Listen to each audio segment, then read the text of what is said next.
researchers, how do you bring those together in a cohesive manner? Who's your core team, perhaps at the host institution, but also your partners, whether they're in Pakistan or outside of Pakistan, whether they're in a university environment or they're in the private sector. What role do they play? Why are they being brought into the project, and what value do they add to the project? And are they fully committed to the project in terms of making sure that their work is done in a time that's consistent with the rest of the timeline put together by the principal investigator? Do you have institutional support in terms of the Vice Chancellor, in terms of the Office of Research, in terms of infrastructure that may be available at your host institution or your partner institutions to make sure the research can be accomplished? Do you have the full resources that you need, whether that be equipment, whether that be partnerships, whether that be the funding that comes through from the project itself? How's the budget put together? And I'd really encourage you to get feedback on a draft of the proposal and iterate on that before you submit it to HEC as well. So key elements of a successful proposal. This, I think, can come from any number of different funding agencies around the world, including HEC. Make sure you have a great idea that you want to investigate, and make sure that's consistent with the research expertise of the team put together. Make sure you have accomplished a reasonable strategy for the project lifetime and a budget that's available through the GCF project or whatever other project you're applying to. In this case, make sure it's integrated, so you have a cohesive research plan. Identify milestones and deliverables on what will be achieved over the 3-year lifetime, including intermediate steps, so you make sure you know what you need to do to move on to the next element of the research plan, and timelines are essential. And what resources are required in terms of equipment, whether you have them on campus already or whether you need to buy them as part of the grant. Who the team members are, and make sure you have access to the postgraduate students or a plan to recruit them to make sure that you get the research done on the ground in the lab or the office. And again, I'll reiterate, please, I encourage everyone to get feedback and iterate before submitting the proposal. As a researcher, you know what your idea is. Someone who's giving you feedback in advance is providing the external eyes, similar to that of an evaluator, who's going to be able to say whether you're actually answering the questions you think you're answering before you actually submit it to HEC. I'll talk a little bit about the GCF full proposal template, and in particular some elements of that I think are particularly worthy of attention in this particular webinar. And as you're aware, there's a series of webinars that are coming up in the next month or so that will add additional information on some of the elements within the proposal as well. So the template is designed to design a framework necessary for you as a PI to communicate the best ideas and the best way of addressing these ideas. Let me encourage you to follow the formatting instructions in terms of font, spacing, and that sort of thing, page limits. Make sure you complete each proposal section. So there's about 10 or so different sections you have to complete. Please complete every section. There's also a page limit, a maximum page limit provided for each section. You don't have to use a full page allocation for each section, but if you don't use it, you can't add it to a future section as well. So you're limited in each section to the maximum page limits as given in the proposal guidance. You should address the guidance questions under each proposal element. These are in light gray in the template itself. This gives you what sort of questions we're looking for, and HEC is interested in understanding your perspective in each of these particular sections. It's also what the evaluators are considering as they write their reviews. Consider how each proposal element contributes to the overall message. Make sure you're consistent between the different proposal sections, and ensure that your budget template matches the proposed work plan. And again, start writing early and consider how the evaluators will read the proposal as you're writing it as well, and look at how what you're saying corresponds to what's required on the evaluation rubric. So general considerations: what has been done in the past? Do you know what the research landscape is for the project in which you wish to work? What are the gaps in our understanding of this challenge? And once you understand the gaps in the broader body of research that's already available, what is the problem that you as a PI and your team are going to address in this GCF project? Why is this work important? Why should HEC invest public funds from Pakistan in this particular project? Not just for you as a researcher, but also how the public would see HEC investing these funds as well. What's the potential impact in research and academia, but also on society? What is proposed in the work plan? Who will do the work? So first is what is the idea, and then who will do the work is, again, the people who are involved, the team members. And how will this proposed project make a contribution to Pakistan's socioeconomic development, but also globally in terms of addressing this grand challenge that has been identified? And are the project elements integrated into a cohesive project? So these are the sections of the full proposal. I don't list the budget here. The ones I'm going to mention briefly now are in the what I'm going to talk about in this particular webinar. The others are also required. They're smaller documents, usually 1 or 2 pages in terms of the proposal itself. So I'll move on to that. The executive summary is a 1-page document. It's the abstract of the project. This is the first thing that a reviewer will read. You have to be able to sell your project clearly in this idea, in this document. What is the challenge you're addressing? Why is this particular project you've written, the proposal, worthy of support? What will you do? What are the anticipated results and why they're important? And who are the team members? It's not just named, it's why they're being chosen for the particular project. The priority thematic area is identified within the HEC GCF guidance, and you've done that already in the project outline stage. But the important thing within this section is how will the proposed project, what you're particularly choosing to work on, contribute towards addressing the priority thematic area in terms of a global grand challenge? So what is the scope of the proposed GCF project within the broader topic under consideration? And the other thing is, why does this research matter? But more importantly, why does this research matter right now? Why should it be done in the next 3 years by you and your team in Pakistan? So why is it important for the thematic area in terms of the research progress? Why is it important for Pakistan? And why is it important for socioeconomic development in Pakistan as well? Again, you're justifying why your particular project should be supported within the scope of the GCF overall program. I mentioned before that the team is absolutely essential for the GCF project. These are large awards. You have to put together a good team. We anticipate that some of your collaborators will be from your host, your same institution, but a significant number of your team members will be outside of your lead institution from which the PI is located. So we anticipate teams are essential for this project.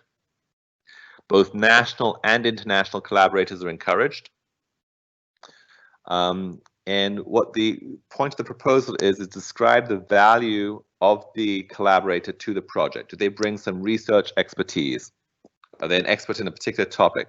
Do they bring particular equipment or facilities that are not available at your host institution?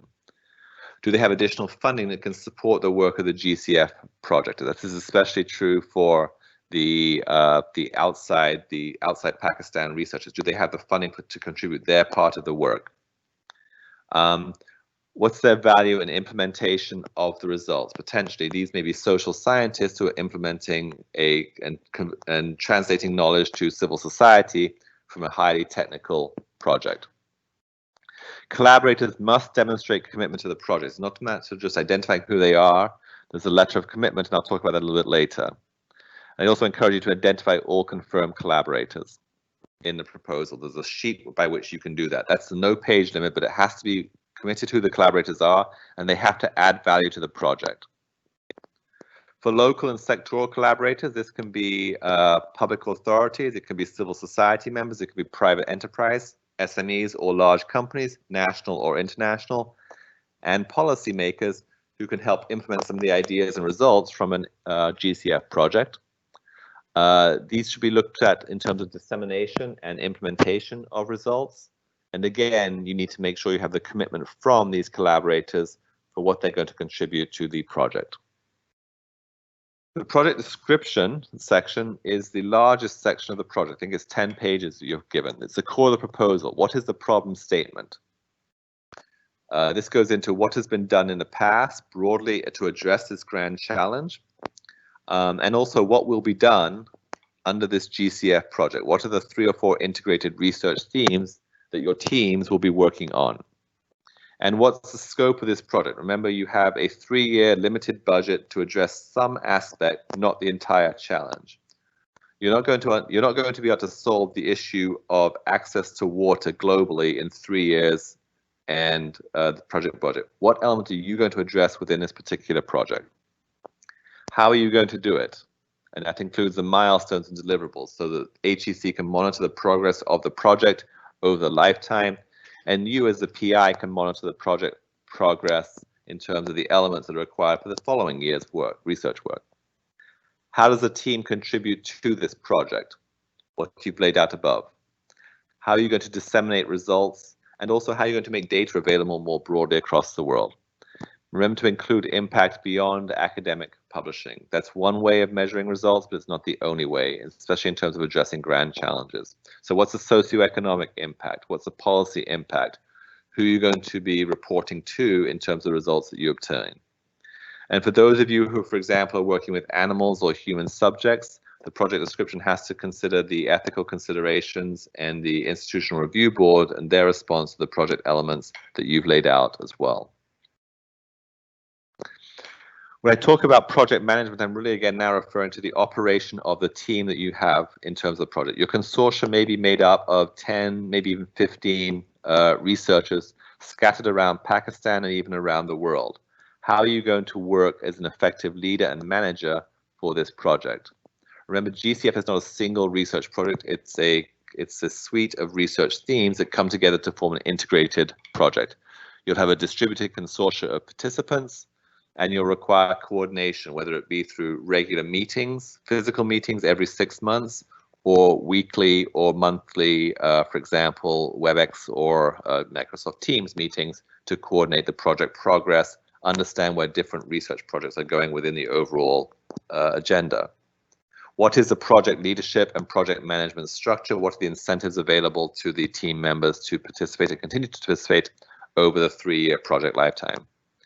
And how will the different project elements be integrated, bringing together? This again is a systems-based approach in the research in terms of disseminating results and also enhancing impact because of the large-scale research project you have available to you through the GCF funding. I'd like to focus also on additional documents which are often thought of as the last things you put together, but I would encourage you to put together as part of the project as a whole. References are important because that tells the evaluators that the PI and a team has a good understanding of the state of art in the particular theme at the current time and how this research project fits within the broader state of the art that's available. The letter of support from the lead institution vice chancellor. This demonstrates the institutional commitment to the project. It demonstrates his or her support for the project and what resources the institution may bring to bear on the project and the success of the project as a whole. Does the Vice Chancellor know about the project? Does it fit within some broad agendas and priorities that the institution has, for example? Are there resources available on campus to support the project in terms of reaching out to the private sector or equipment that's broadly available on campus that a particular PI may need to use as part of it? The curriculum vitae for the participants is in a standard format for the principal investigator and 5 collaborators. This enables the evaluators of the proposal to understand, are the researchers capable and do they have the record to address the project as they described in the work plan.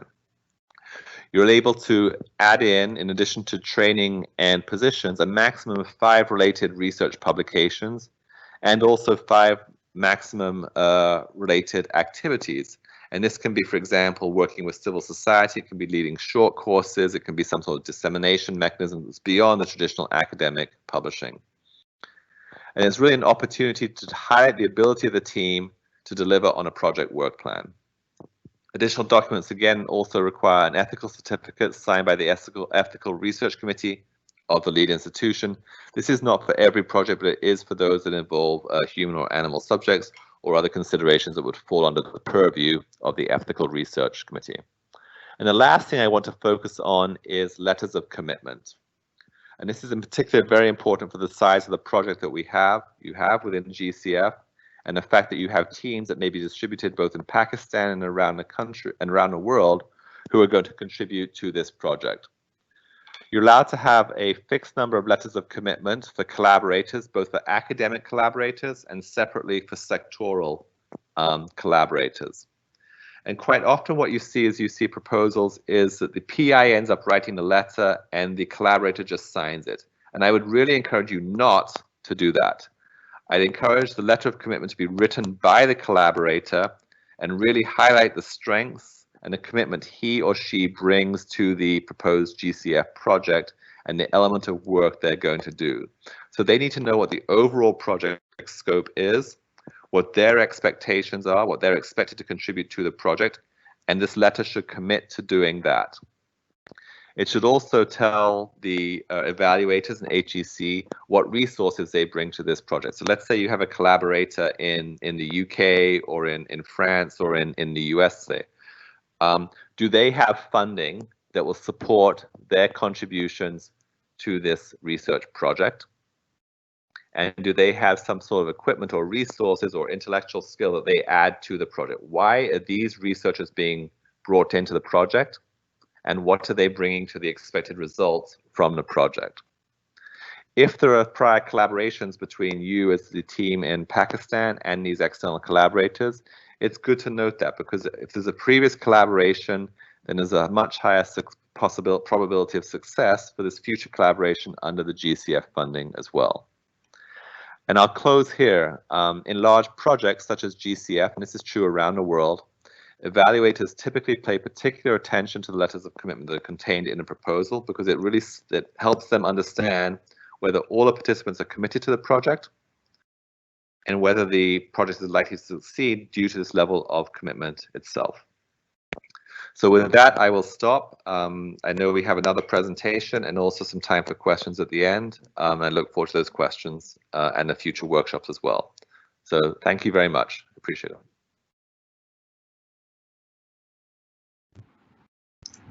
Thank you, Graham. I think we are facing some technical problems with Dr. Attar to join in actually. So I think while we are waiting for Dr. Attar, we can probably take some questions from the audience. So Umar, have you received any questions that maybe we can answer meanwhile?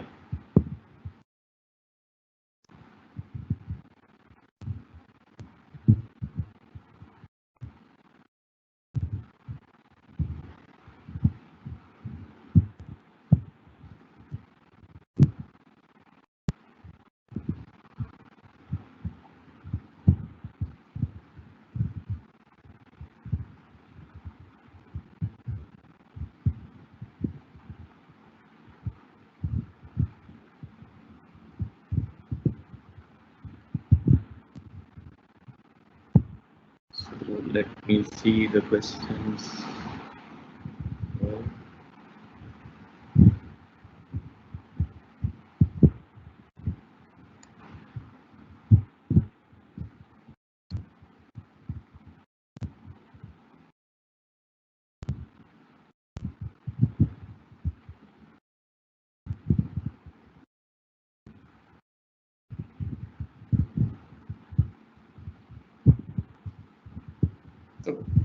So Dr. Zain, the first question that has been asked is, what is grant by definition in the context to GCF, Grant Challenge Fund?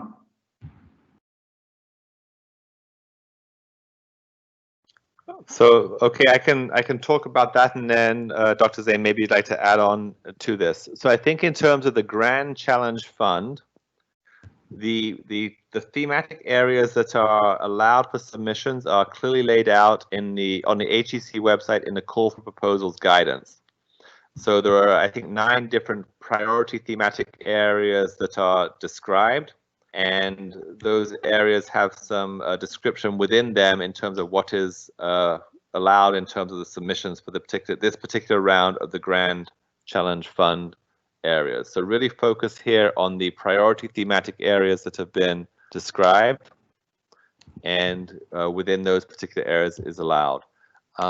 This has actually in some ways already been pre-screened within the project outline stage that was due in February, and then was the results were announced more recently in terms of that. So for the full proposals, only those that were successfully processed through the project outline stage can submit the full proposals.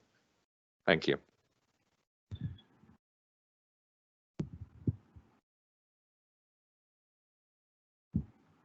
All right, so the second question we have.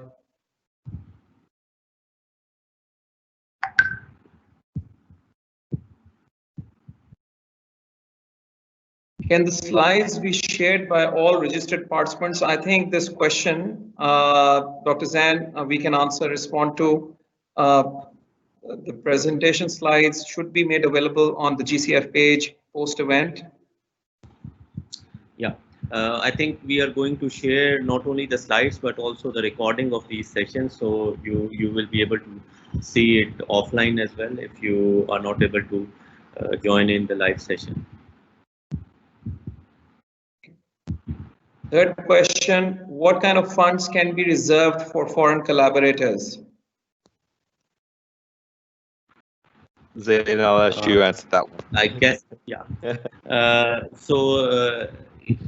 mean, as you know that we have one of the concept of GCF was that we want to build collaborative networks not only at the national level but also if there is some kind of a complementary expertise abroad actually. So we want to leverage those opportunities as well actually. So in that context, we have mentioned that there are limited costs that could be covered for international participants as well. Typically, those include traveling related costs as well as remuneration for the individual participant from abroad as well.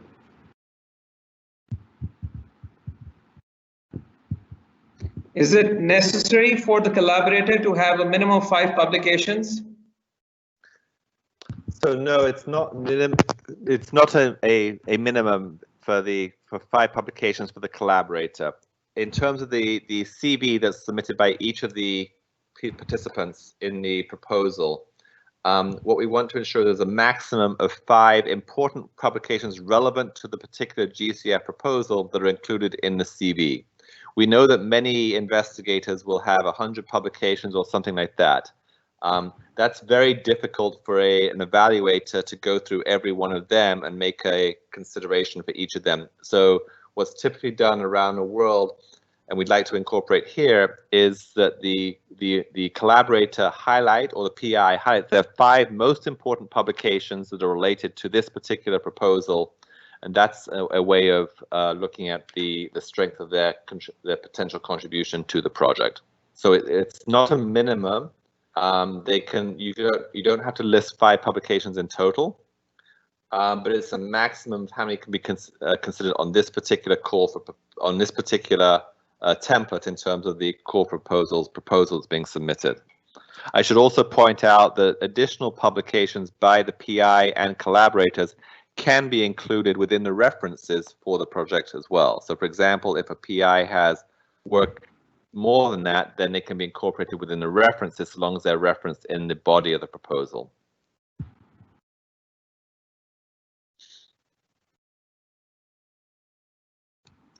Okay, when will be the next call for GCF? So this is a kind of an annual event. So hopefully next spring actually we are going to have the follow-up call. Next question, whether the co-PI also need to send application through its own ORIC, or only the PI should process this through his ORIC? So there should be one proposal that is submitted for each of these projects. And there is a short list of GCF proposals that made it through the project outline stage.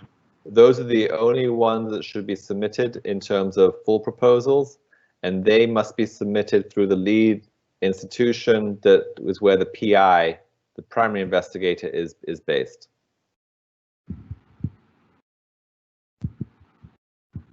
And so the co-PI's work plan should be incorporated as part of the broader PI's project proposal. The consortia, it's one team that submits one proposal, and all co-PI's work and sub-award budgets, if necessary, are incorporated within that single proposal.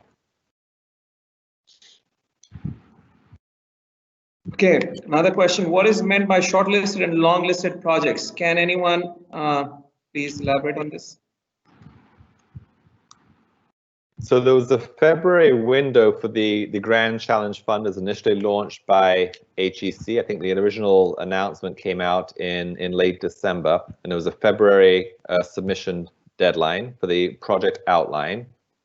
There was several hundred pre-proposals or project outlines submitted, of which I think there's there's less than 100 that are going for full proposals.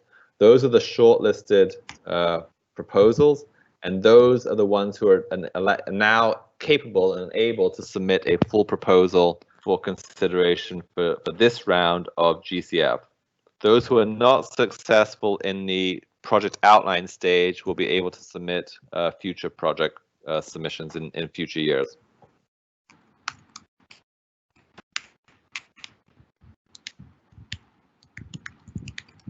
Okay, so another question, is the recording of the session or slides will be made available for later reference? We've already answered this. We will make all the presentation and recording material available on the GCF website. The next question is, would you share the timeline of commencement of project final evaluation and award? Dr. Zan, maybe you can respond to this. So the deadline for the full project proposal is now on 9th of August actually, and hopefully we will have let's say in a few weeks time we will be able to decide the outcome of those applications, and then we will have another stage where we are going to evaluate the in the front of a high level panel presentation actually. And that will probably take another month or so. So let's say by November or so, we are able to finalize the outcomes of this year's GCF rounds. Okay. Another question, how to convince the industrial partner to switch on new technology, which would take few years to be profitable? Yeah, I mean that's a very good question. This is there's a transition between, or a time lag between the research that's done in an academic setting and the time for that to be taken up by the private sector, and that happens all over the world. One way in which to encourage that is to have the private sector or an industrial partner involved with the project design and the project research during the lifetime of in this case, a GCF award. In that case, some of their upfront concerns are addressed through the research program itself. But I think this is always an issue, and this is part of the interface between an academic project, which is ultimately what GCF is, but at the same time realizing that GCF is to address a challenge, not just to do some research on it. So the incorporation of the industrial partner is a key element of the project proposal and the GCF award as it's being conducted. Okay, next question. Individuals, for instance, from academia collaborating in the consortia, would their letter of collaboration be from the person, him or herself, or the institution they are affiliated with? So I think the letters of collaboration should be from the individual who is going to be the research collaborator in the proposal, because they are going to be the ones who would be contributing to the research agenda of a GCF award. They are the ones who, in some sense, control the funding they have to do the research as part of the GCF project. as well. So the letter of collaboration should be from the individual or the person who's in charge of that particular element of a project. If, for example, it's somewhat, you need to use some international major piece of equipment, like a light source, for example, or something like that, then it can be from a collaborator, or potentially even from, if you have access through the director of a light source, then that could be a potential person who writes the letter of collaboration. But someone who is going to contribute to the research agenda of the GCF proposal.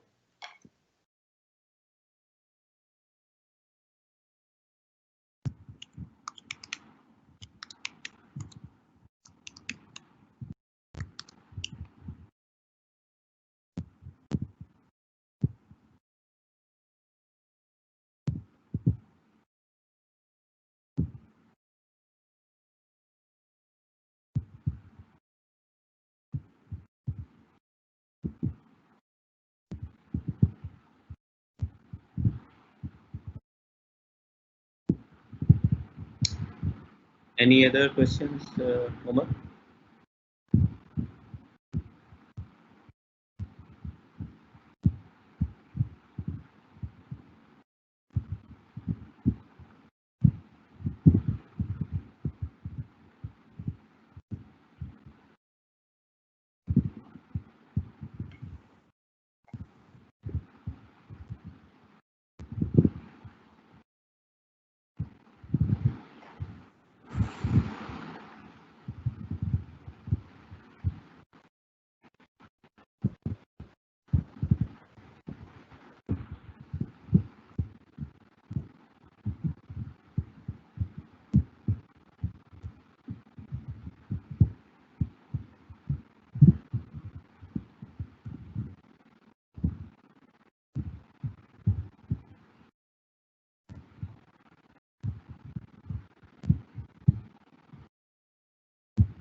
Yeah, so we have one more question here.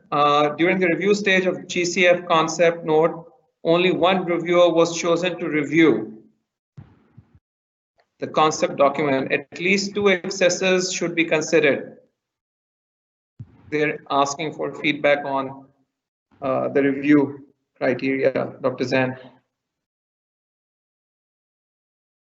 So I don't got the question correctly, but I mean, if I understood correctly, you're asking about how many reviews there will be for each one of the applications actually. So for the project full project proposal says we have minimum 2 reviews that will be there actually, and we will have I mean 2 to 3 reviews we are going to have for each one of the applications, and then after the reviews comes in, we will have a panel meeting actually where those reviews are again discussed, and based on that the decisions are taken. Okay. Another question from Saad, Dr. Saad from NED. Are additional documents limited to the checklist, since we think there are supplementary material which may help evaluators in understanding the proposal better? We can provide web link too, but not sure if evaluators will be doing review in soft form format. No, the idea, I mean, we want to keep the number of documents limited to what's available in the core proposals and the template that's there. So there's a large number of pages that are available within the overall scope of the template in different sections, plus the additional documents in terms of letters of support. So that's the limit in terms of what can be submitted.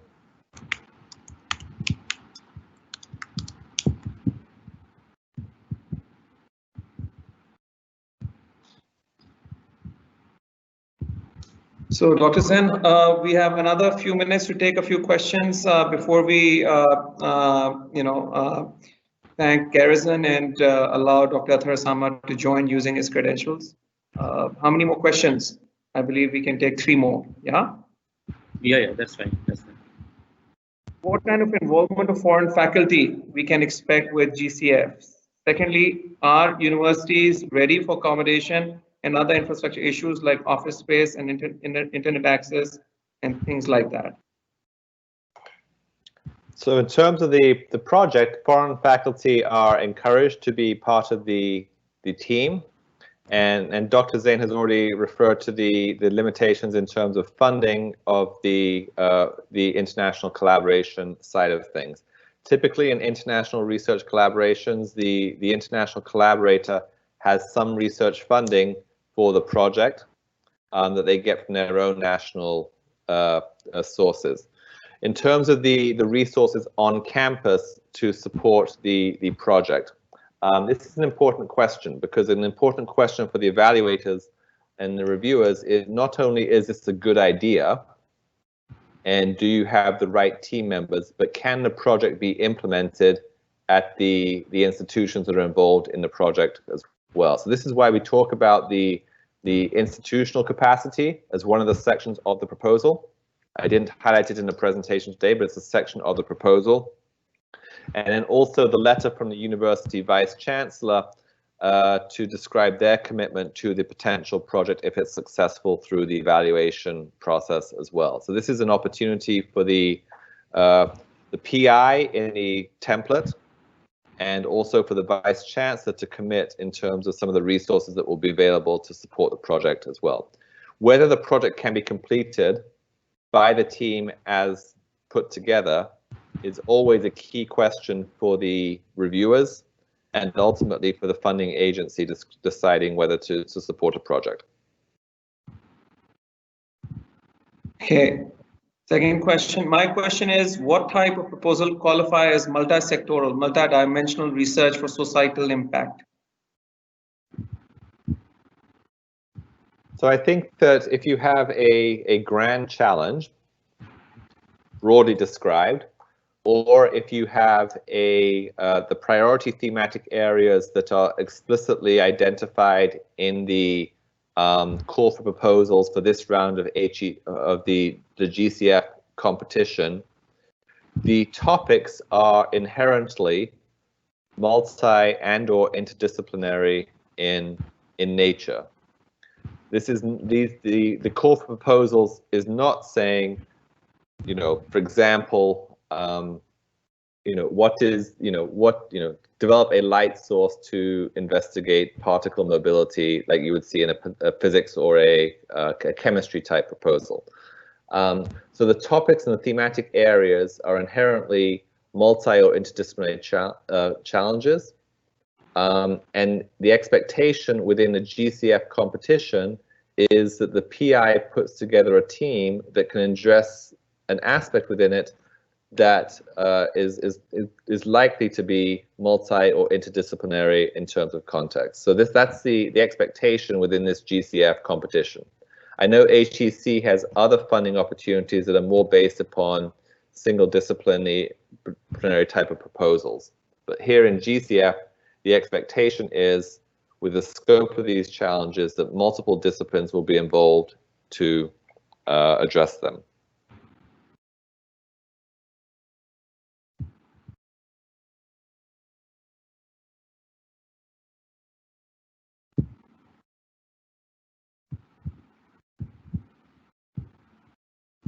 Okay, so third question, can we send biological samples outside country?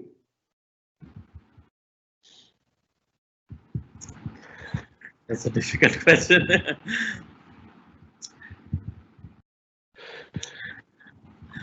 Yeah. So we'll have to do some research, Dr. Zain, on this issue and get back to the attendee. We will include the response to this question in the FAQ. Last question, how a proposal is judged, examined if it is of multidisciplinary and does not fall in one specified category, and how many proposals you plan to shortlist in the next stage? So in terms of when we're looking at multidisciplinary proposals, you're right. The evaluation process is key, and you have to have evaluators who have the broader understanding of the field, a multidisciplinary or interdisciplinary field, to give a proper evaluation. And that, I think, is one of the key elements and the key responsibilities of HEC, is to look at these proposals, not just say this is a single disciplinary proposals, but make sure that the evaluators who are chosen, and they can come both from within Pakistan and also from outside, are capable of evaluating the proposal as an interdisciplinary or a multidisciplinary project. And that is, this is what's happening globally as we address grand challenge type research, is making sure that we have the evaluators who are appropriately positioned in terms of their expertise and their research or their work to evaluate these multidisciplinary proposals. Okay.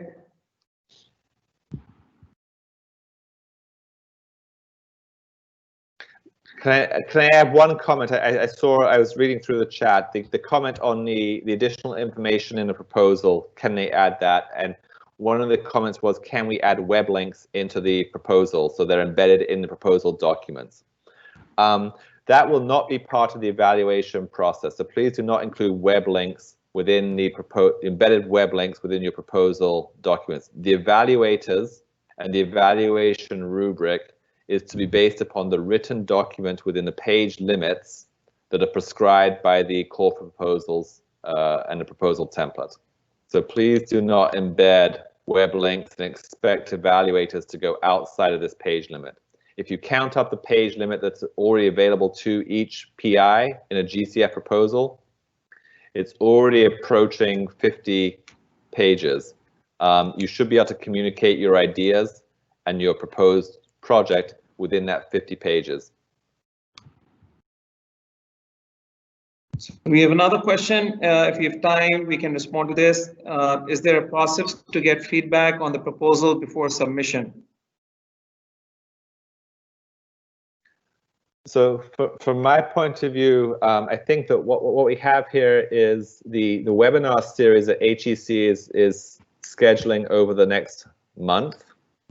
And as I mentioned in my remarks, I think it's important that the PIs and the team get feedback from their peers in terms of the project up front. So I think it's up to the PI to do that internally within his or her network to get feedback on a proposal. Dr. Zain, do you want to add anything onto that? But yeah, I mean, what we are thinking was that, I mean, the feedback that you have already got actually at the project outline stage, actually, that will help you in improving your submission in the full project proposal stage, actually. But of course, you can also think about having an internal process at your institute, actually, where you can share your final version with your peers, actually, and get feedback from them before you submit it to HEC. But if you are asking that if we can provide you further input about that, so that's probably not what we are planning right now.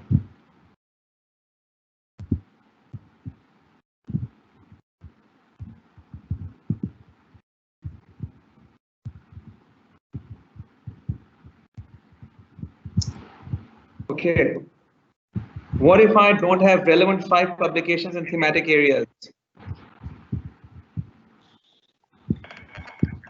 so I think that you have, this is the question is the maximum of 5 publications that you can list within the CV, because we want to make sure that it's a reasonable amount for the reviewer to digest, and you can prioritize what's there.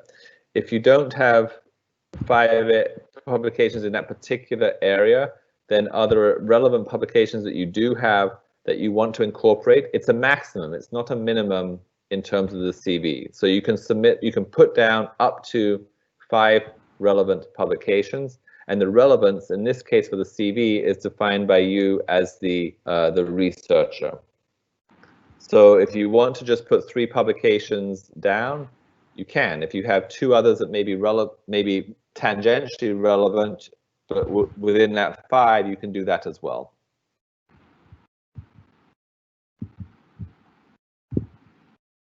And I see related to that in terms of the number of collaborators. You know, can there be more than 5 collaborators? There's basically a table in a full proposal where you can list all of your collaborators. So there can be more than 5 listed. It's the CVs and the letters of support that are limited. But I would encourage you there to still only list those collaborators who are making a contribution to the project. Don't list as many collaborators as possible. List those that are making a contribution to the project itself and identify what that contribution happens to be.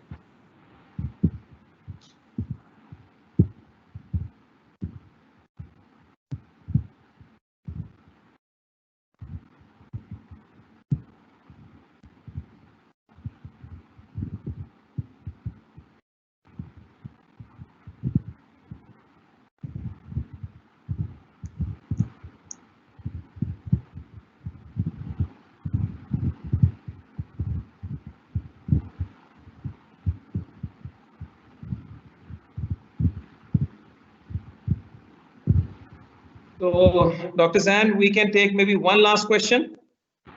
Yeah. Do we have Dr. Athar with us now as well?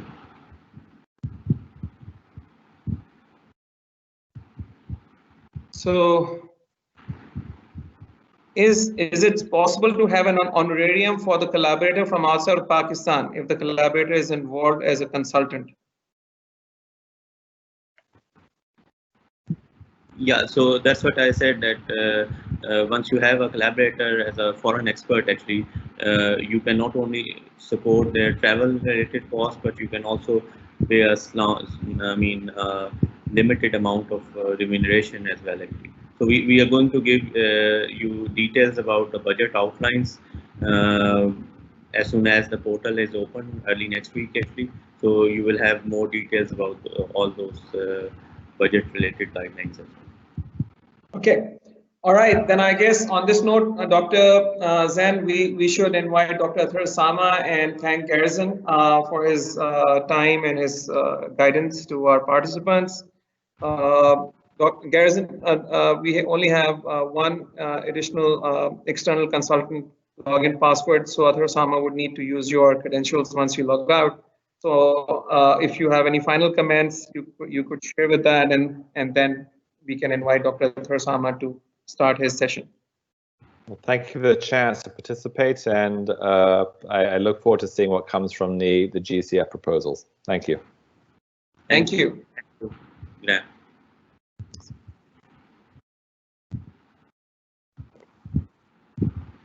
So Dr. Athar Sama, you can see us now? Yes, I can see you. Can you hear me? Yes, we can hear you. Okay, I'm just trying to see. Can you see my screen as well? Yes, we can. Okay, great. So I don't know. I was logged on with Graham's account. 2 people were simultaneously logged on with the same account. Right. So yeah, it's the first workshop, Dr. Athar. I think there's some teething technical glitches and problems we've gone through. We've resolved them. Hope next workshop would be a bit smoother. Okay, so should I start? Yes, but please switch to the slide modes actually, so that people can see your screen. I'm so can you see the slide now? Yeah, but we don't see it in the slide mode actually. So if you click on small button, yeah, there, that's exactly. Okay. It doesn't show me on the slide mode. Okay, now I can. Okay, so basically, yeah. So my name is Athar Osama and I am the chair of the Grand Challenge Fund. And I welcome you to this series of webinars that we've tried to organize over the course of, I think, the entire July. I think there are 13 or 14 in number, being presented by, I think, some of the most eminent scholars that we can find in various areas. We are consciously trying to cover the areas that, based on the proposals and the first round of proposals that we've received, that we found were either missing or weak. So to just sort of start this off, I think first of all we received an overwhelming number of proposals. I think 737 in all. We thought we extended the proposal deadline by a week, which we thought we were doing to help people write better proposals. I think unfortunately probably that extra week was used by people to submit basically any proposal that they had with them. The result that we were inundated proposals, and a lot of those proposals were not fitting the GCF guidelines that we had submitted, that I had shared with most of you through this this particular webinar in the beginning of the program. Also I think what was lacking from our end, I think one of the after effects of the deluge of proposals that we received, one of the things that was lacking, I feel, from our end was to provide additional constructive feedback through the peer reviews. Again, you can imagine if you end up with 2 to 3 times the number of proposals that you were expecting to receive. This became a lot of very challenging to provide specific one-to-one feedback through the peer review process to every one of you. And so this series of webinars, while it does not provide individualized feedback on how to improve your particular proposals, it seeks to provide some generalized feedback to all of you who have either made it through the through the first round or are still hoping to become a part of the GCF journey. So this will provide, hopefully provide, generalized feedback to all of you to further improve your proposals. And I think you should treat this, although this would be generalized feedback, but you should really treat this as a, a checklist against which you should, look at your proposal when you submit the full proposal in early August. So the proposals that we received and looked at, had a number of weaknesses. One of the things that I really noticed was that even in the current form, I feel if we take the 85, 86 or so proposals that have been accepted and taken to the final round, even if we take those proposals, I think a vast majority of them do not, in my mind, qualify the basic conditions of a GCF grant because they do not meet the requirements of the GCF grant. So one of the things that we noticed, obviously, is that a vast majority of the proposals are still very monodisciplinary in nature. Their research objectives are very narrowly defined, in the sense that they are very technically defined. In the GCF context, what we are trying to do is to do research, obviously, but do it in a way that it makes an impact on large national problems. Now, if the research is going to be very narrowly defined, by which I mean, there is a much greater, likelihood that that research will remain sort of within the lab, then it's not going to have a significant impact on a large national problem.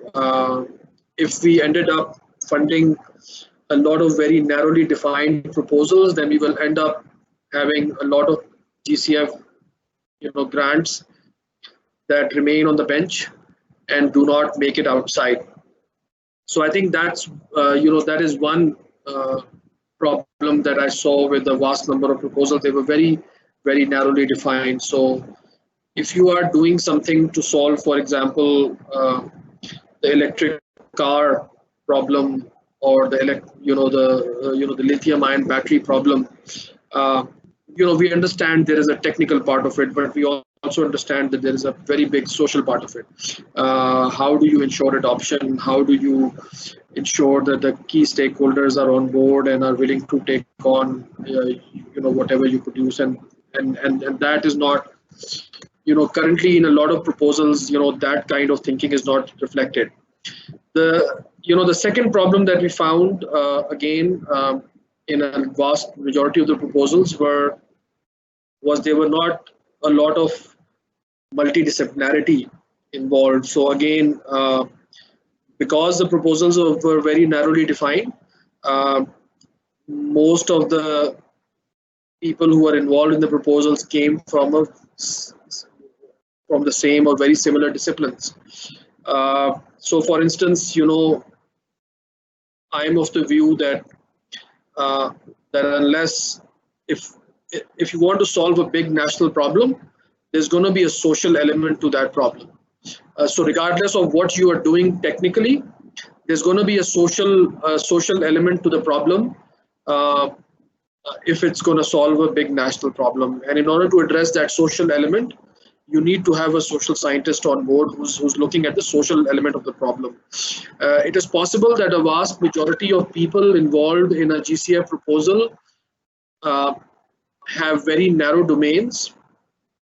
And if that's the case, then there needs to be a couple of partners in the proposal who have a bigger sort of horizon and sort of multidisciplinary character. So it is possible that a vast majority of people will obviously work inside their labs and do the science, but then there needs to be some specialized dedicated partners whose job it is to take the science out of the lab, not just at the end of the project, but all through the project, and listen to the customers and listen to the stakeholders in the broader society, etc. So I think that's another area that we think was considerably lacking, and that's an area we would like you to look at more closely as you go to the next round. There are a couple of workshops that we've organized out of these 12-14 workshops, which are precisely focused on on the social science element of this.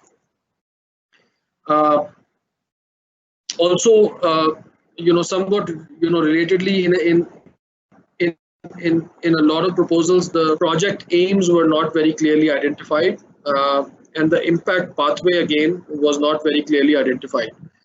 So again, that's an area we have a couple of workshops again planned in this area where we're going to look at the theory of change and how does research translate into policy and impact.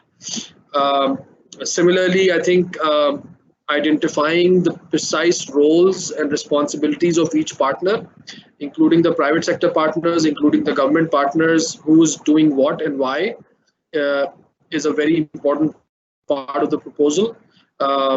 And that's again something we're going to look at very closely when we go to the final round. So the other thing that I want to sort of talk about is that we've again, so we had 700 plus proposals, out of which I think 450 or 500 proposals actually were shortlisted as a result of the first shortlisting process, and then they went to the peer review, and about 85 to 86 proposals have been accepted to go to the second round. That that does not mean that as I said, even if we look at it now, these proposals are not necessarily in a state where, if there was no fundamental change to their proposals and these were submitted in the second round, that they would be accepted. I think there is a general deficit of understanding of what a GCF project should be trying to achieve, and what the project should be like, and what sort of collaborations you should build. And so what we've decided is that we would like to open up this process a bit for the successful PIs to still consider their current collaborations and see if every collaborator is in a position to sort of lift his or her his or her own weight, and whether the overall collaboration actually works or not. So I think on Monday we are gonna open up and release the abstracts of the 86 or 85 winning proposals, and we will make these abstracts available to all the PIs who submitted the proposals in the PO stage. So you'll be able to look at the proposals that have been selected or the themes that have been selected, and you will be able to comment on these themes online. So you'll be able to do two kinds of things. One, obviously you can make, we hope, constructive suggestions to how these proposals can be improved, but also if you think you can add some value to that selected proposal, you will be able to say something about that and leave your name and your contact information, and we will make it incumbent on the PIs of those proposals to get in touch with you and explore how they can take advantage of what you can add to that proposal. And we would like this process to be pretty quick and smooth. Hopefully, I think within the next couple of weeks, I think we have a workshop planned on collaboration on the 13th of July, and we would like those selected PIs to come back and share with us how they think they want to go forward. At the end of the day, when the final proposals come to us, we would like to evaluate not just the PI, but each and every collaborator. And it is important that in a successful proposal, every collaborator is able to basically lift his or her own weight and add some value that is unique to the proposal. And so, when we are evaluating every collaborator individually as well as the collaboration as a whole, I think it's really important that the successful PIs sort of look at the collaborators that they proposed and see whether it makes sense for everyone. So we don't want you to add as a partner somebody who's just somebody known to you. We would want you to add partners who are the best in their field and are going to be really helpful to get you to a point where you can make a GCF style impact, right? So I think in the final proposals, when we get the final proposals, we will look at every single collaborator in the same way that we look at the PI as well as the collaboration as a whole, and then decide. So if we get a proposal with with a great PI and 2 weak collaborators, to the extent that we feel because of the presence of these 2 weak collaborators, we don't think that the collaboration will be able to succeed. So I think that's that's going to be a red sign for you, for that proposal, and I think that's going to create problems for us going forward. So I think that's one thing that we're going to do, which is to open up these collaborations starting Monday. And then the second thing, I think, another important thing is that, as I said, in a multidisciplinary collaboration, especially if you are, looking at a grand challenge type problem, we would like to see somebody in the team who can look at the social aspect of that problem as well. And that somebody needs to obviously provide a very rigorous, defense of why he or she is on the team. What precisely he or she is going to add to the social dimension of the research, and how it's going to lead to either policy change or some other kind of adoption that's going to create a major impact on Pakistan. So I think that is basically the way we see this process going forward. Now, obviously, we have a series of workshops planned throughout July, which I would urge you to attend, and think about how they impact your proposal, and hopefully in early August you will be able to submit a much better proposal. I want to briefly go through the last section of this presentation that I made in January, when at the time that we launched GCF. This presentation was made available on the HEC website. After that, I feel there are some important things here that we said, which we didn't find in a lot of proposals that we received. So I'll just quickly go towards the end of the presentation and talk through the final sort of 3-4 slides that I have here, and then we should be able to open this up for questions.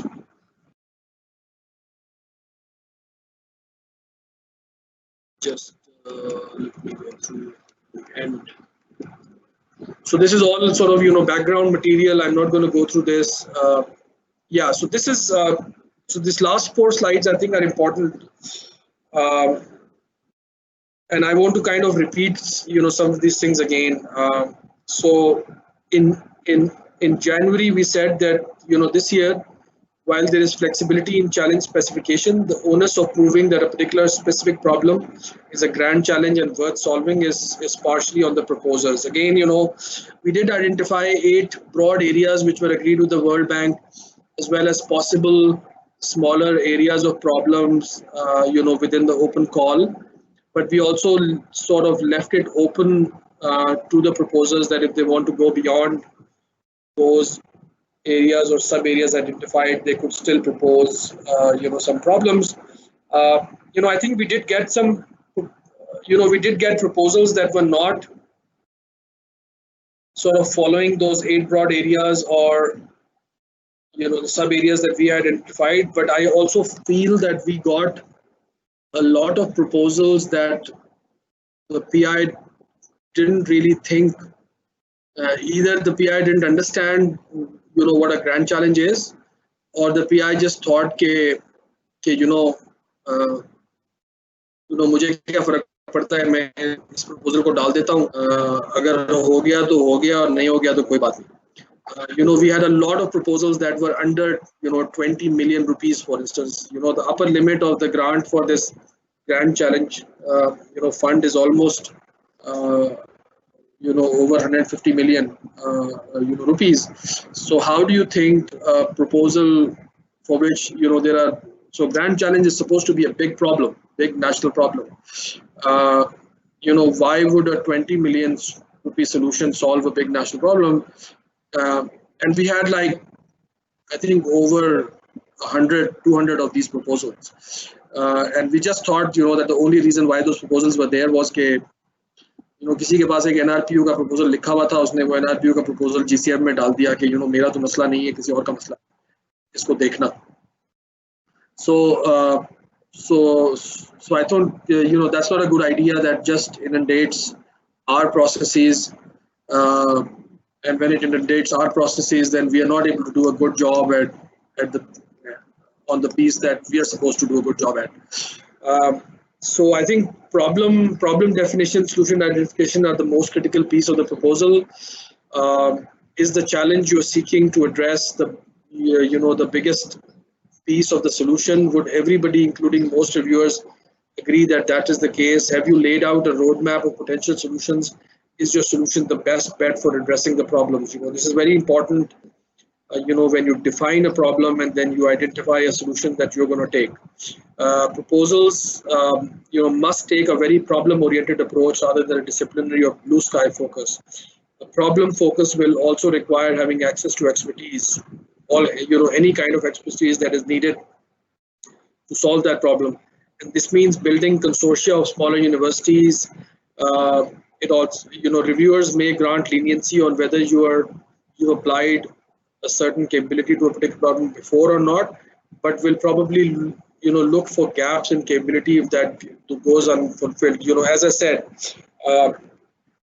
you may have a social scientist who has not worked on a particular area, but here, because you've chosen a particular problem, that social scientist may apply, him or herself for the next 3 years on that particular area.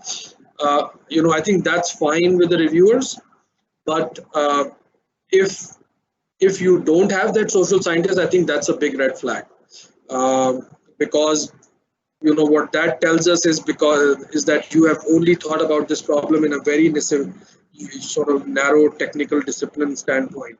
You have not looked at it कि इसमें social dimensions भी हैं, इसमें policy dimensions भी हैं, इसमें कुछ और dimensions भी हैं जो आपने fulfill नहीं किए. And we said that HEC may provide further opportunities to network and collaborate after the PO stage of the proposal. This is, again, we had already, said this in January. And as I said, on Monday, we'll make the project abstracts available and open, and all other people who are interested in participating in these, winning projects will be able to comment and present themselves, propose collaborations. We also said that proposals must provide a potential and viable pathway to impact. So again, pathway to impact से हमारी मुराद ये है कि you will have potentially government and private partners who could be critical to ensuring the takeoff of the research, right? The whole purpose of the GCF project is to bridge the research gaps that are necessary to solve big problems. So you need to pick problems where the research gap is the biggest piece of the solution. That if you solve the research gap, 80% of the problem is solved, and then it's the it's the matter of putting in the rest of the 20% to solve the other problem.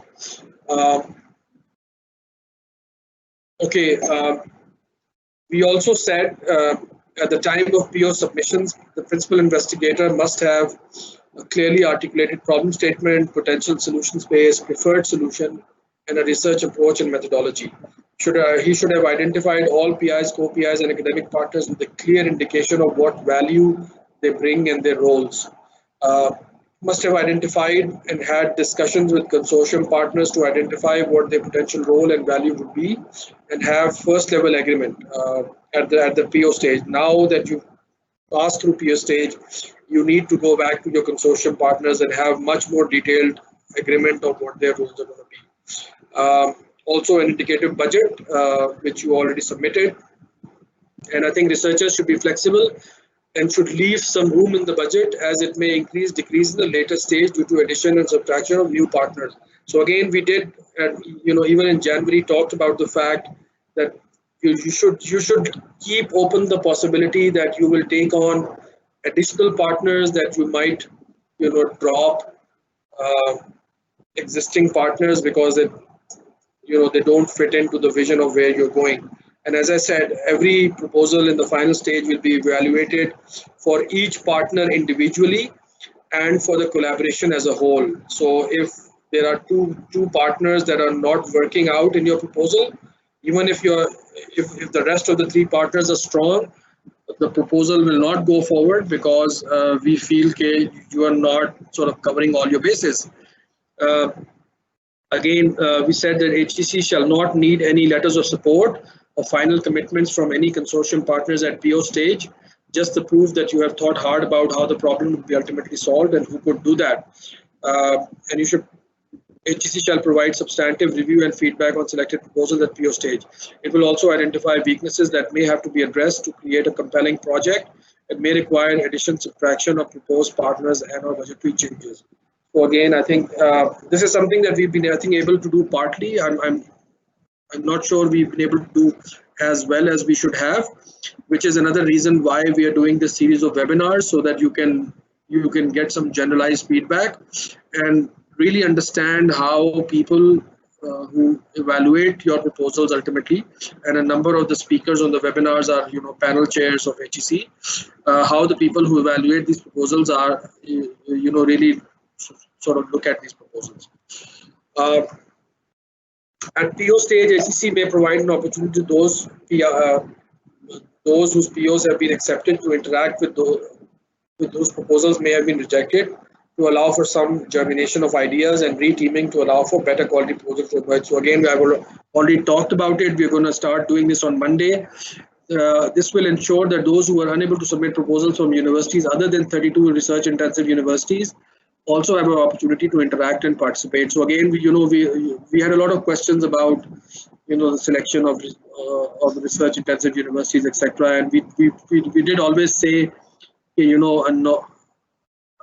a university out of those first 32 cannot lead a proposal, but they can still be part of the proposal. And so even if they didn't have an opportunity to submit proposal then, they still can be part of these collaborations. HEC may also organize special workshops to allow GCF principal investigators to meet with others, and special capacity building workshop, particularly for women principal investigators. Again, this is pre-COVID time. We didn't know that there won't be as much opportunity to interact in these times. So these workshops are now happening online. Obviously, there are not as many opportunities to interact with other people, but hopefully we'll be able to do some of this virtually. We also said that modifications will be allowed in the proposals after the PO stage to the extent that they don't change the basic problem being solved and the lead principal investigator. So the only thing that is really sacred about the proposal is the problem that you've chosen, because that problem has been chosen, and the principal investigator at this point. I think everything else can be changed. A significant portion of your proposal could change, your partners could change at this point.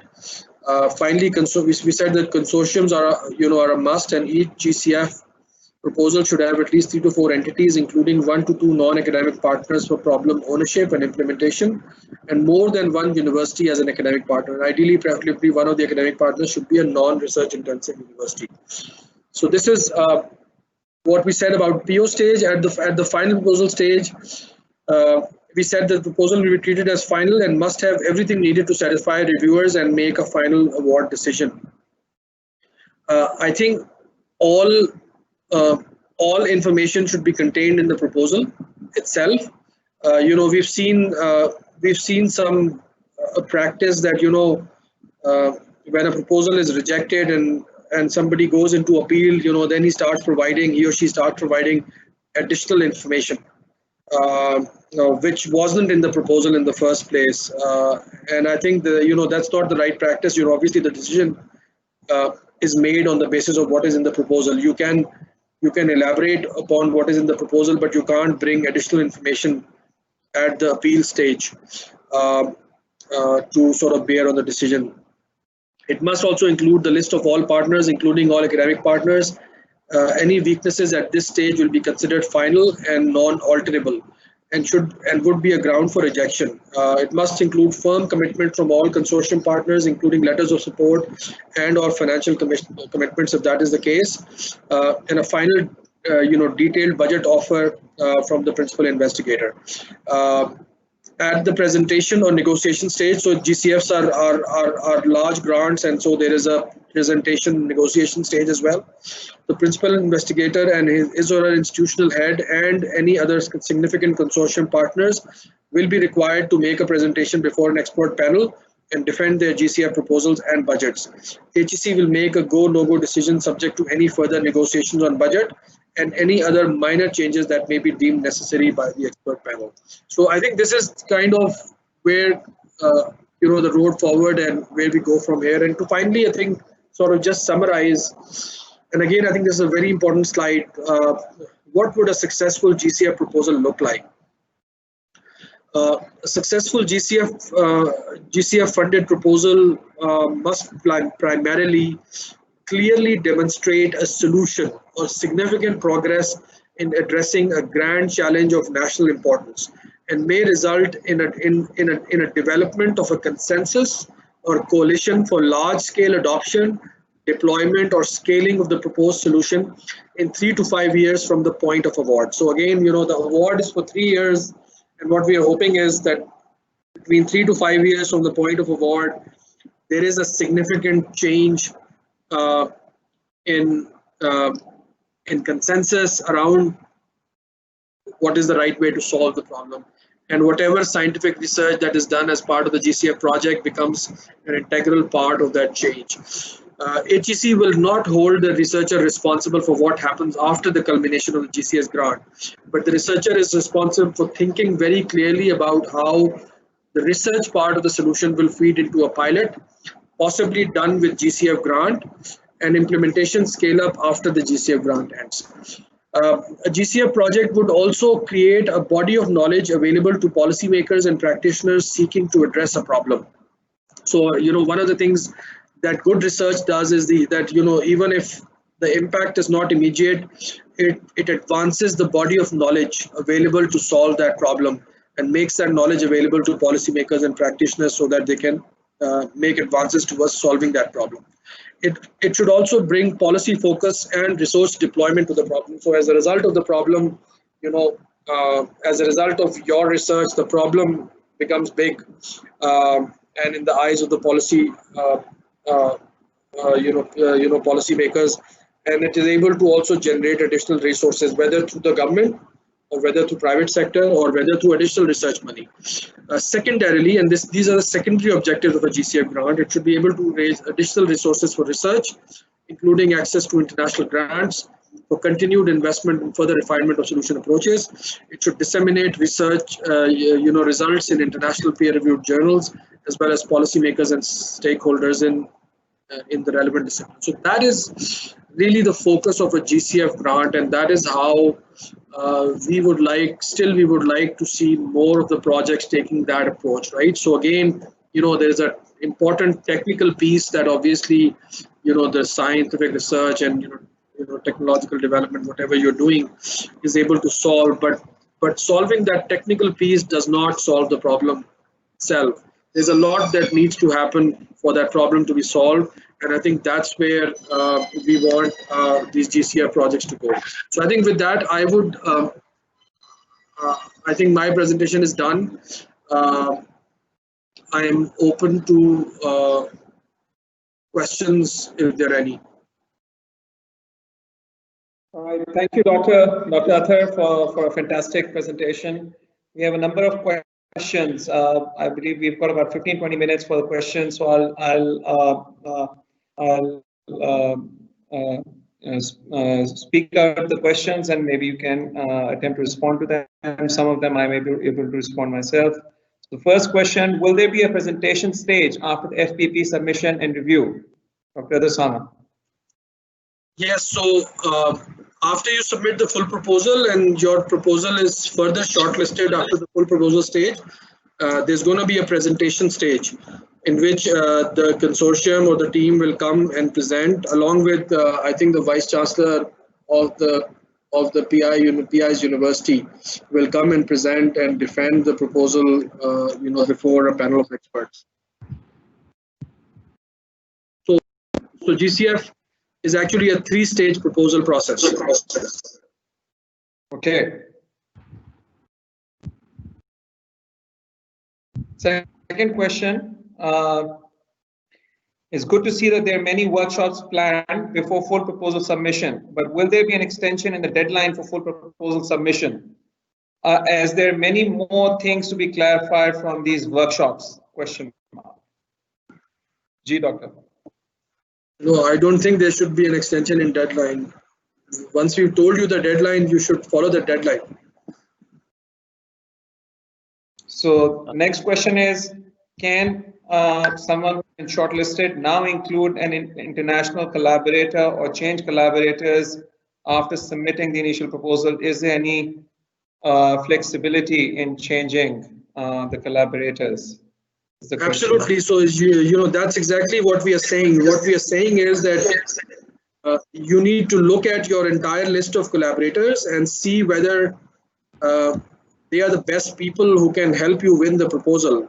In the final stage, we are going to look at each and every partner and see whether that partner is pulling his or her weight on the proposal or not. And so I gave you an example that if there were 5 partners in a proposal and 2 out of them were weak, even if the rest of the 3 are strong, but those 2 are not able to do their job, then that proposal automatically, gets a lower score. So we're not only just going to look at the PI strength, we are also going to look at every individual partner's strengths, and we are going to look at the whole the collaboration as a whole. Our objective is to evaluate whether this group of people is the best group that can come together to solve the problem, create the kind of big impact we want to create. And so I think that's a very important part of the evaluation in the final stage. So again, as I said, we're going to open this up. You can change partners. The only thing, as I said, sacred at this point is the PI and the topic, that has been selected. Rest everything can be changed as you go to the full proposal stage. Okay. Next question, Dr. Athar, is that will the evaluators' feedback and score be shared with the abstract of successful proposals at the outline stage? No, the evaluators' feedback will not be shared. We will only share anonymized abstracts, I think. I think that's what we've agreed. We'll share anonymized abstracts, and you will be able to have access to that online, and you'll be able to make constructive comments to them and also make suggestions and pitches for collaboration. So the PI of that proposal will have access to your comments, and they will be able to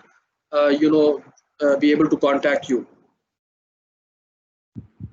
Okay. Next question is, since finding collaborator and building confidence is utmost important, the same took a year or so. Initially conducted joint workshops, involvement in MS research. So if project declined, need to share reasons so as to work on gaps and resubmit. So I think the projects that have been declined, HEC has shared reviewers' comments with those PIs. I know there are some appeals as well, on that process, but we have shared some comments. Obviously, if the PI doesn't agree with the comments, he can, ask for an appeal or a review. We would have liked those comments to be more comprehensive, and that's a piece that we are working on. But you also have to realize that we got 3 times, 2 to 3 times more proposals than we were expecting to receive at this stage. So we'll continue to improve the kind of feedback that we can provide on proposals. Next question is, our GCF application got rejected, which I'm okay with. The reviewer gave us some constructive feedback. He even suggested to modify the proposal. Can there be GCF forum to get in touch with the reviewer from that particular thematic area to further improve our proposal for future opportunities? No, so I think the reviewers by design in the process are anonymous. The next time your proposal might go to a different reviewer. So you'll have to literally, I think, take the feedback that you've received and do something with it. I think it's against the integrity of the process for the reviewer to sort of get in touch with the proposer. Okay. You need permission from National Bioethics Committee to send sample out of the country. You certainly can. There was a previous question, Dr. Athar Sama, where one of the applicants had asked if he were to collaborate with some foreign collaborators. They're working in the field of biochemicals, and they wanted to send some samples, and they asked a question. So this appears to be a response to that. The next question, I'm a PhD lecturer and got shortlisted with my proposal. Though I have a very clear idea of what I have to do in GCF and strong collaboration relevant to my area of proposal, How will my seniority affect my proposal chances to get accepted, as it is said that PIs will be evaluated on different factors? So I didn't get what it was in the beginning. He's a PhD lecturer. Yeah, I'm a PhD lecturer and got shortlisted with my proposal, and they're worried that their seniority might have an effect on their proposal chances, because PIs will also be evaluated based on evaluation criteria.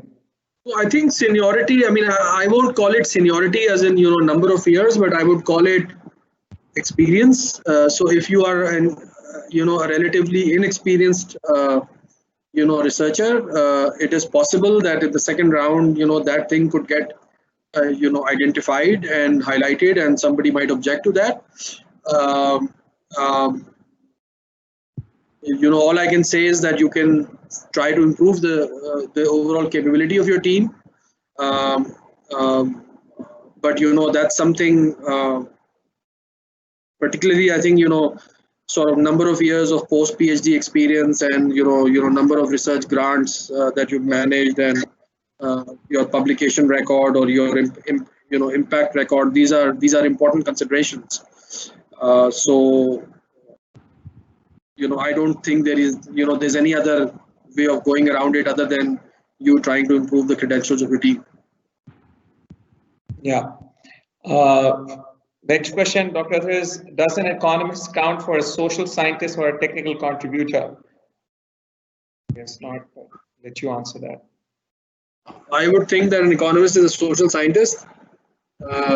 It depends on what type of proposal you are looking at. So if you are looking at a proposal in the social science, category, then you are a technical contributor as well. But I was talking more in terms of sort of technical and medical proposals who are trying to solve health and engineering problems with social dimensions. So I think those proposals need to have somebody who's looking after the social sort of dimension of the problem as well. Okay, the next question. I'm really worried about the kind of reviews we get. The outcome of ICRG was highly controversial, and the reviews indicate that no one bothered even read the documents submitted. The review said the PIs can't solve this problem. How can that be a reviewer comment? How and what are we doing to mitigate this aspect of the evaluation? Why don't we get to see the process and clarify with numbers and justifications? So I don't get the last part of the question. What about numbers and justifications? I didn't get it. So, I mean, basically the summary of the comment is they're a bit worried about the reviews based on the previous experience with ICRG, and they're asking, how can, the reviewers comment like this, and what are we doing to mitigate this aspect of evaluation? Well, as I said, it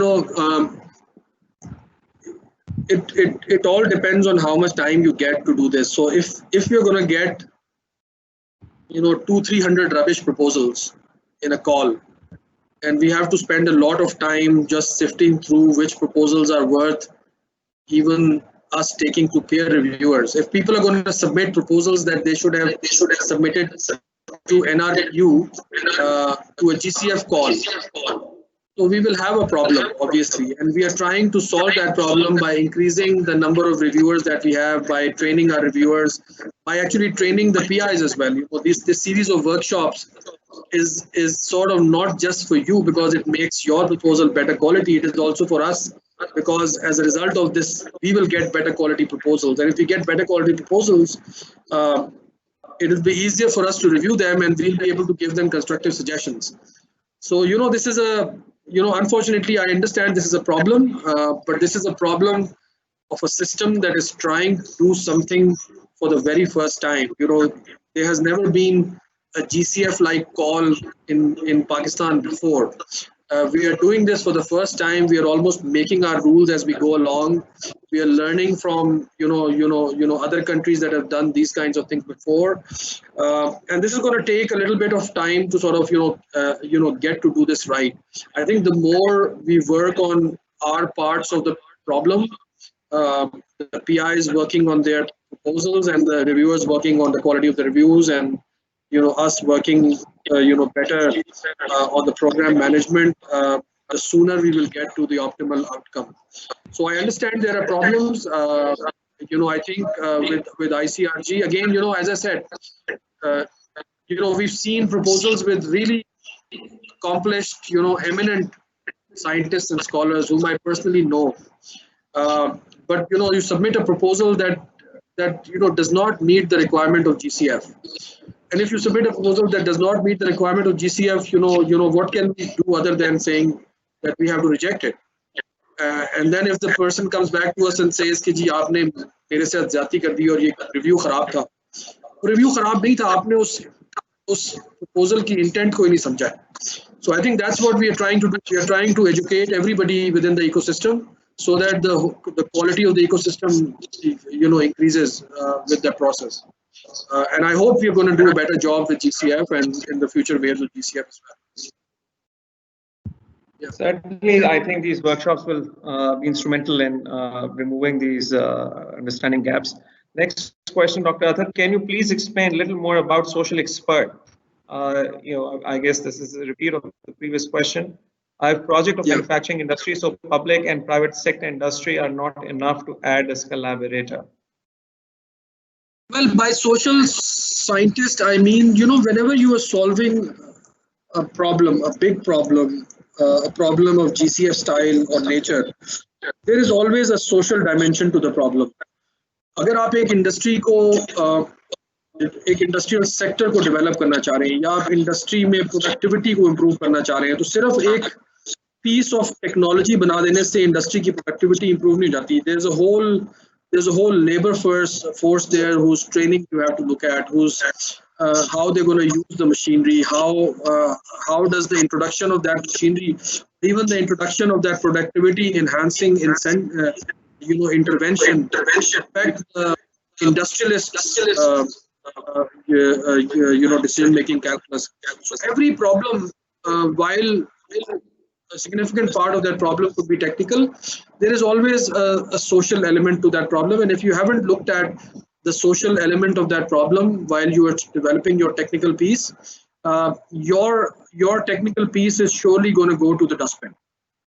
I visited so many labs in Pakistan and abroad, where there's a whole slew of technology in the bookshelf behind the researcher, जो कि वो पिछले 20-25 साल में बना चुका होता है और वो बड़े-बड़े मसलों का हल होती है, लेकिन वो कभी successfully deploy नहीं हो पाती, क्योंकि I believe at the end of the day, every problem is a social problem.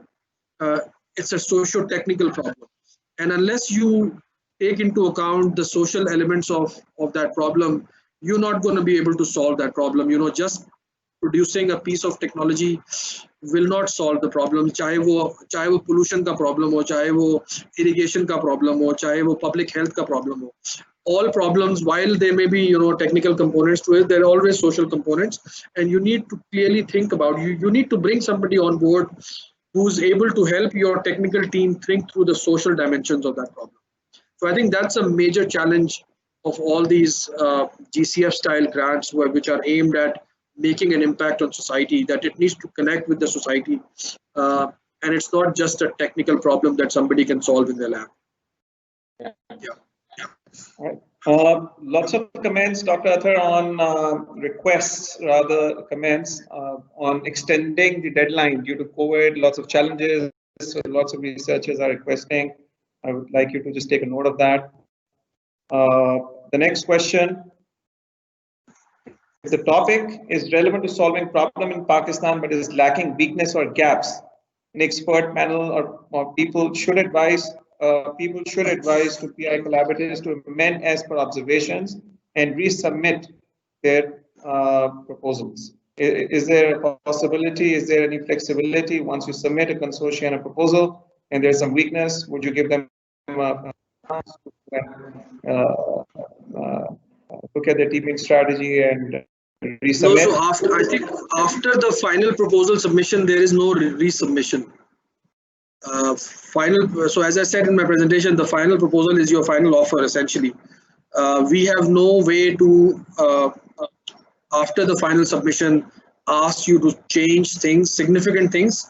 The only things we can ask you to change after the presentation is if there are some minor changes that are recommended by the expert panel. So, but at that point, we should have made a go no go decision on the proposal. So here is, we accept this proposals subject to these changes, and then there's also a possibility of a budget negotiation at the end. Other than that, in the substance of the proposal, we can't significantly make you alter the proposal once you've made the final submission. We will, however, so I think there are 25 grants potentially for this year. If we don't get enough good proposals which are going to make a real impact on the society, we might reduce those number of grants this year and maybe increase grants next year, because we understand that thoda bahut is new way of thinking ko samajhne mein time lagta hai, and maybe in the first round we didn't get as many good proposals as we expected. But we won't fund a proposal which is not leading to an impact. That pathway to impact has to be very clearly defined and articulated and defended, by the PI and the team.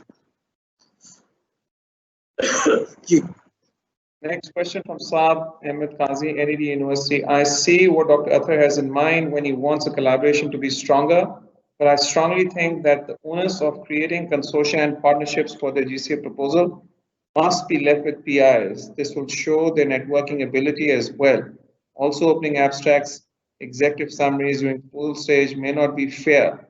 I do not recall any mention of opening of abstracts, executive summaries in the call documents when it was launched. Kindly reconsider. I think we've already decided this. आपके proposal का abstract खुलने से क्या होगा? आपको किस चीज़ का डर लग रहा है? I think if you have a strong proposal, it should be able to stand, any criticism. And we are not opening the name of the PI, by the way. We are opening the abstracts anonymized in an anonymized way so that you can get better feedback on your proposal. And if people want to give constructive feedback or people want to propose that they would like to be your partner, I think you should, with an open mind, you should evaluate whether it is in your interest to take them on as a partner or not. We are not doing it in a way that we think is going to, disrupt the process. I think we want this to be helpful to the existing PIs rather, to be disruptive. Our objective is that the proposal needs to improve. So if you want to go ahead with your existing collaboration into the next round, you are most welcome to go ahead. You might not make it in the next round. So I think it's in your interest to take another look at your collaboration, and we are not forcing anybody to do this. We are just creating opportunities for people whose proposals can be improved so that they can improve their proposals.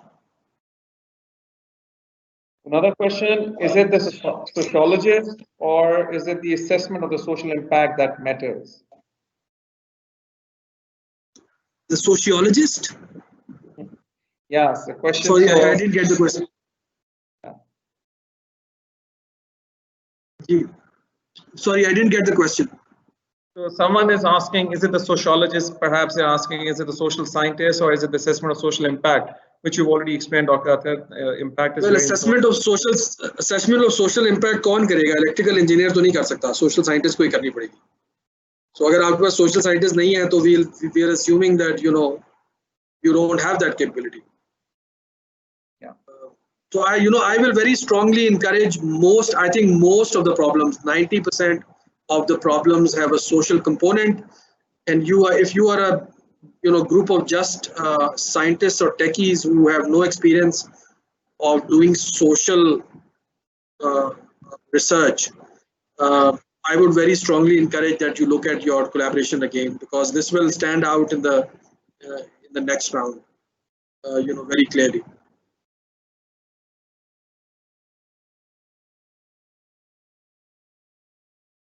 Dr. Muhammad Azam is saying, as we are young researchers and it is not easy to have 5 important publications in the submitted project field and as well as for the collaborating partners abroad. So how we can do it? Is there any alternative, Dr. Athar? Well, I mean, the 5 is not the minimum number. 5 is the maximum number they ask you to submit. But if you are a young researcher, I would say, get some more experienced, researcher with you. If you have not done, if you have not managed an NRPU project or another bigger project before, that could potentially be a red flag as well. So अपनी team को strengthen करने की कोशिश करें.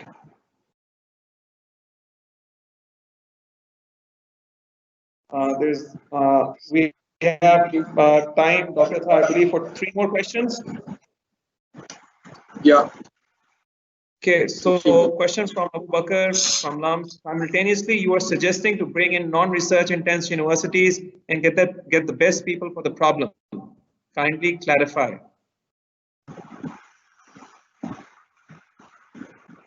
So again,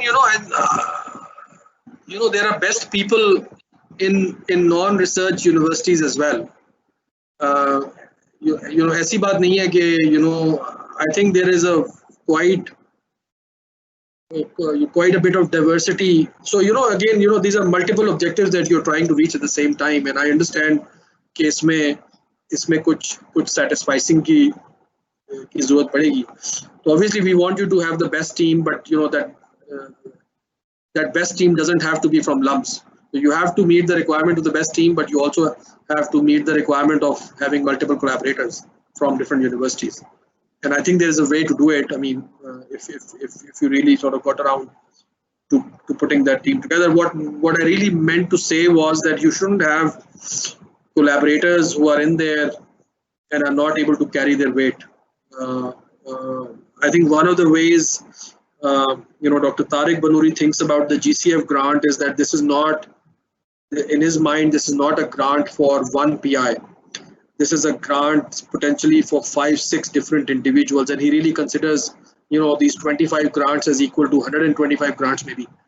So every single person is making some substantive contribution to the process. Every single partner collaborator is advancing science in his own domain, getting publications as a result of it, but also making a social making an impact on the ground. Question, second last question. And the funds be used to provide financial support to the sectoral partners, example organizations such as EPA, Environmental Protection Agency, or the urban unit?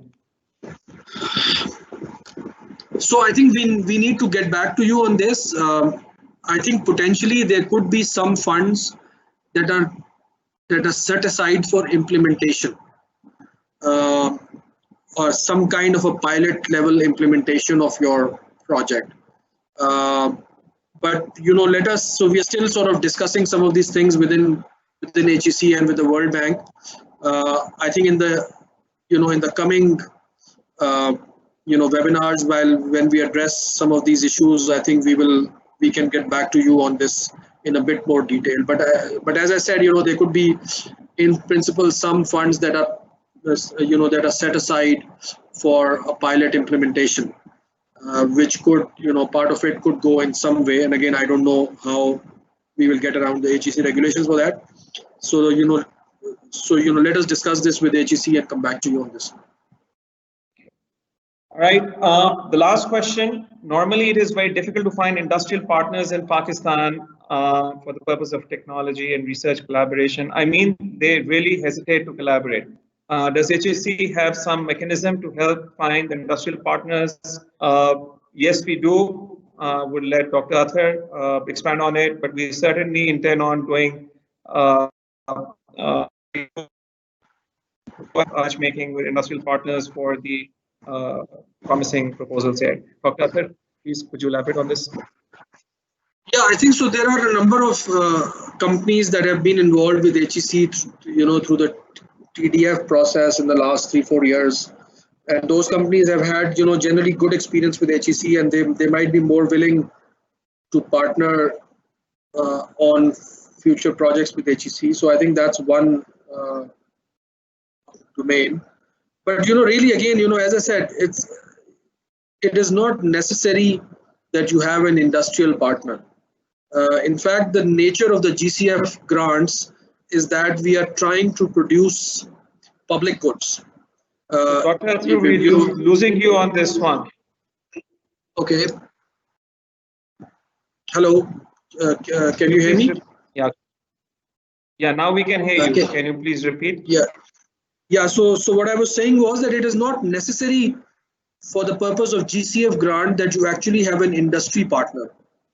What you want is some kind of an implementation partner, somebody who's going to take your research and recommendations and try to become the change agent who's going to implement it. University academics by nature are academics, they are researchers. We don't expect many of them to actually roll up their sleeves and go in the field and try to make social change happen, right?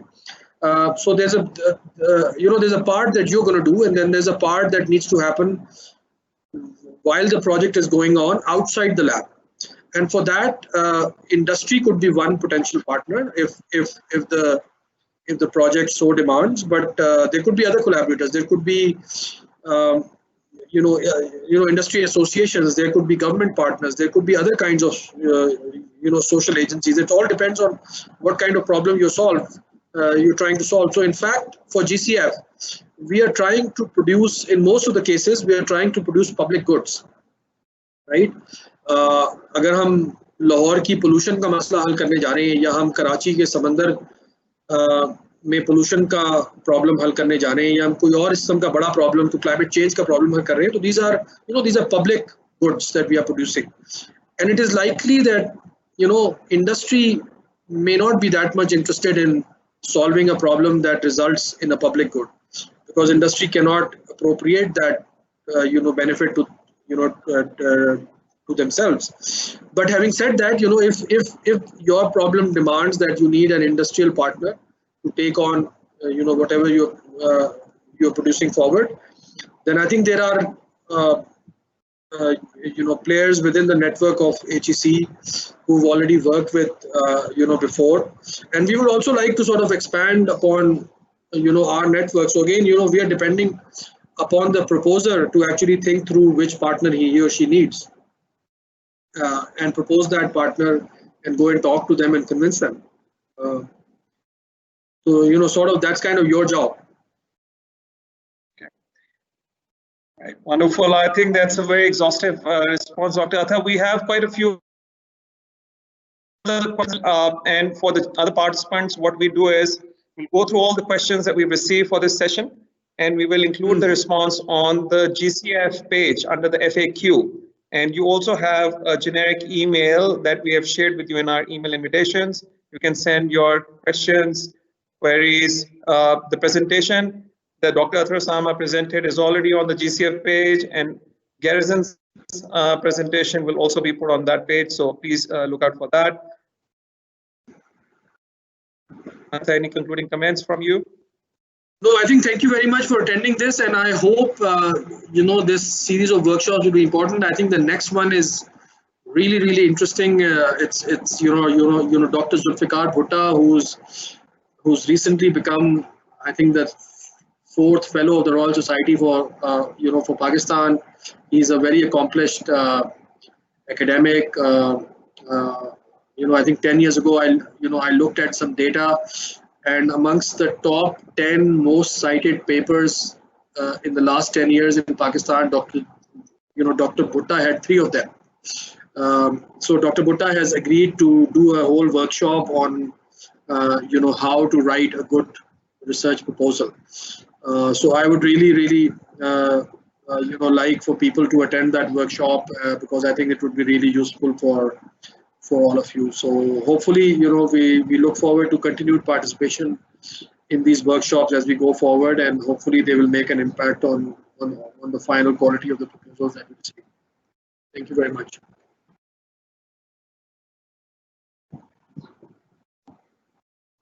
Ji, over from me.